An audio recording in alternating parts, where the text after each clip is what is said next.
అందరికీ నమస్కారము. నేను మీ మల్లేశ్వరిని. అమ్మమ్మ ఆడుకుంటున్న మనవడిని పిలిచి, "నాన్న ఈరోజు నేను నీకు పంచతంత్రం కథ చెబుతాను.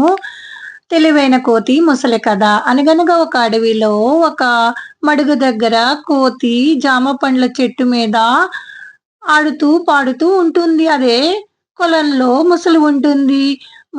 కోతి రోజు తియ్యటి జామ పండ్లను కోసుకొని తింటూ ఆనందంగా ఉంటుంది.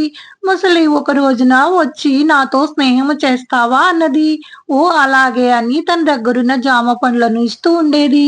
ముసలి జామ పండ్లను తీసుకెళ్లి భార్యకిస్తే భార్య నాకు కోతి గుండె కావాలని అడిగింది. వెంటనే ముసలి వచ్చి తెలివిగా మా ఇంటికి రా అని పిలిచింది. సరేనని వెళుతూ ఉండగా అసలు విషయం చెప్తే కోతి అతి తెలివిగా ఆలోచించి నా గుండె చెట్టు కొమ్మ మీద ఉంది.